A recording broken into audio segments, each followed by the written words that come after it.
Hola, mi nombre es Santiago Ontiveros Salinas. Este audio corresponde a la semana 2, a la lectura 2, nombrada Catecismo de la Iglesia Católica. El Hijo de Dios se hizo hombre común. Propiamente el título del texto es la profesión de la fe cristiana. El artículo 3, llamado Jesucristo fue concebido por obra y gracia del Espíritu Santo y nació de Santa María y la Virgen. En primer lugar, quisiera destacar las tres ideas principales del texto. Yo creo que en primer lugar podría decir que podría hablar de la encarnación. Siento que es un tema que abordó muy bien la lectura al final, mencionando que Jesús se hizo hombre para salvarnos, con este designio de buscar salvarnos, de ser verdadero Dios, pero también verdadero hombre, ¿no?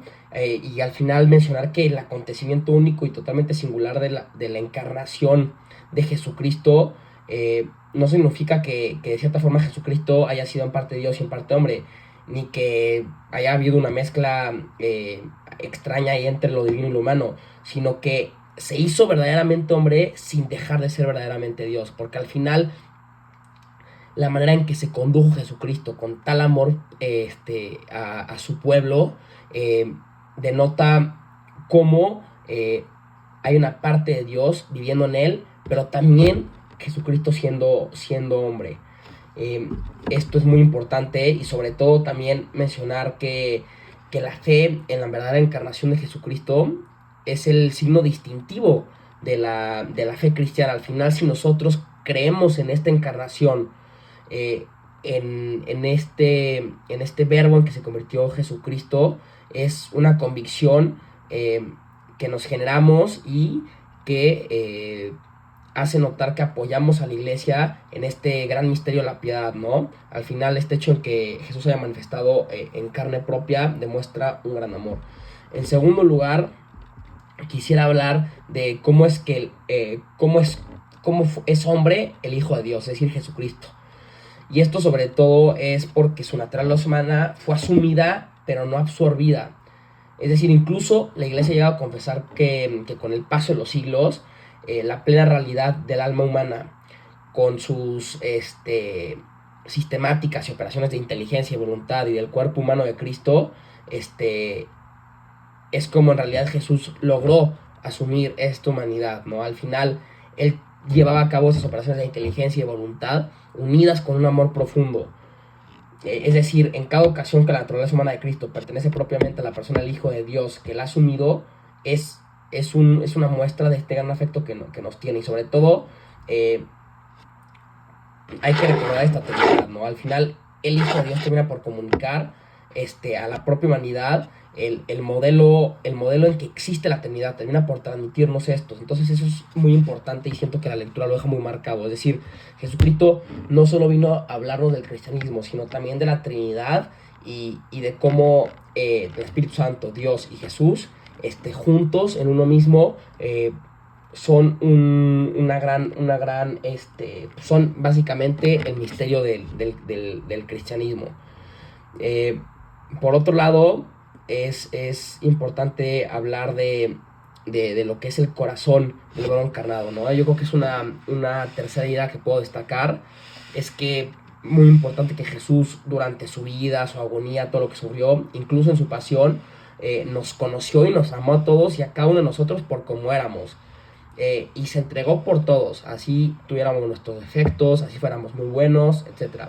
Entonces como tercera idea me gustaría recalcar eso, una frase que dice el texto, que es que el Hijo de Dios me amó y se entregó a sí mismo por mí. Es decir, nos ha amado con un propio corazón humano, sin dejar de ser Dios por un lado. Y por esta razón es que el Sagrado Corazón de Jesús, traspasado por nuestros pecados y para nuestra salvación, es considerado como el primer indicador y símbolo de lo que es el amor divino. Por último, me gustaría hacer una pregunta, la cual es: ¿por qué Dios dio la vida por nosotros a pesar de que hubo gente que no le creyó, que no lo amó, etcétera? Yo creo que esta pregunta, la respuesta es que al final Jesús tiene un amor indistinto por todos los humanos. Y no lo digo la palabra indistinto en un sentido de que, bueno, quiera a todos así por igual. O sea, sí es que quiera a todos por igual, pero Jesús ve lo bueno en cada persona. Y yo creo que aún en el ladrón, aún en el que miente, en la persona que roba, que mata, Jesús llegó a ver que había esperanza en esa persona y por eso es que decidió dar la vida por todos y cada uno de nosotros indistintamente. Es decir, Jesús, este, como encarnación de Dios, vio lo mejor en todos nosotros y decidió salvarnos a pesar de todas las impurezas que teníamos en el alma y de todo lo que habíamos cometido. Yo creo que esa es la razón por el cual Jesús nos salvó. Al final nos salvó por este amor indistinto que nos tiene a todos, pero indistinto en el sentido de que en cada quien vio lo mejor de cada uno. Por último, como resumen, podría decir que Cristo, que Jesucristo, siendo verdadero Dios y verdadero hombre, tiene una inteligencia y una voluntad humana que están perfectamente de acuerdo y sometidas a su inteligencia, a su voluntad divinas, que tiene en común tanto con su Padre Dios como con el Espíritu Santo. Entonces, esta Trinidad es muy importante porque al final Jesús fue lo que también intentó transmitirnos a nosotros. Por otro lado, mencionar que, como resumen, que la encarnación termina por ser el misterio de esta gran unión de la naturaleza divina y de la naturaleza humana en la única persona del Verbo, es decir, en Jesucristo.